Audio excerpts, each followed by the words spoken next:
Yeah, another week on board Sea Nomad is over, and holy moly, what a week it was.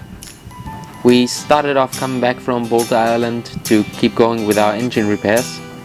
Got the gear shaft fixed and welded in Kawthoung, which worked out pretty well and pretty quickly. However, the needle bearings that we needed as well were absolutely impossible to get anywhere in Myanmar. Also impossible to get in Ranong, which would be just across the border. So that meant we had to go back to a bigger city in Thailand again. Meaning another border crossing, another stamp in the passport, and a long way down to Phuket. So after 6 hours of bus ride and a couple of hours of sleep, more or less, we called up our old mechanic and he took us to a place where actually incredibly fast we got the right piece. Very much to everybody's surprise. So all of a sudden we had the piece in hand, but no new visas for Myanmar yet. Those applications were done as well, but we were still standing by. So in the meantime we were meeting up with friends, having a look at fish markets and all sorts of places in Phuket as well, before we could finally, with visas and everything in hand, go back to Ranong and cross the border, as we learned for the very last time on this border, because you're only allowed to cross this particular border 2 times a year. So now we gotta sort out flight arrangements for the next crossings. And we were finally ready to make our first attempt to go out to Boulder Island after, meeting up with some more authorities and paying some more money into all sorts of directions.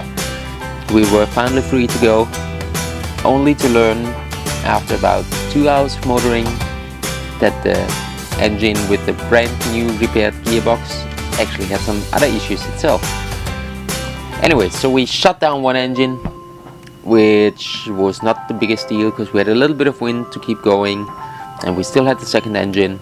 So we kept motoring or motor sailing out through Hastings Harbor, made the turnaround, and we're kind of on our long straight shot for Boulder Island when the other engine started playing up and we had to, I made the call to turn to land, find a shallow spot, drop the anchor, sleep over it, and have a look at the engine the next day in the morning and work out what's wrong.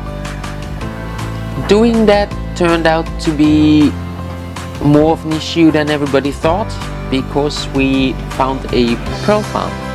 So if you look around, there's loads of buoys in the water around here. We hit a few of them and perfectly got our keels stuck on them. With our guide showing machine guns and all sorts of scary things, he explained, or tried to explain, that we have to go to the pearl farm, which sounded like a horrifying idea at the time.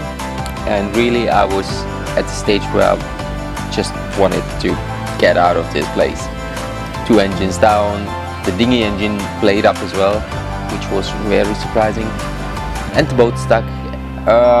We headed to the farm and these guys agreed to pull us out of the lines with a huge boat. Holy moly. So that was a little scary as well, because they had so much force on it that we actually did snap a line, a rather big one, like that size.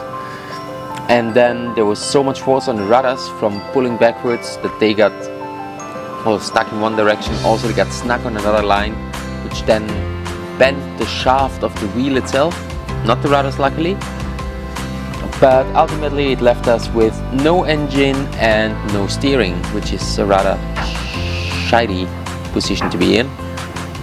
But the next day the guys from the island actually came to us and had a look and helped us with the engines, and we worked out that one is working and the other one is officially declared dead, which is part of the reason why soon we will be starting a crowdfunding campaign again. But also they helped us to fix up our rudder or the steering system again, so that's fine again and we are almost good to go. But more about that the next time.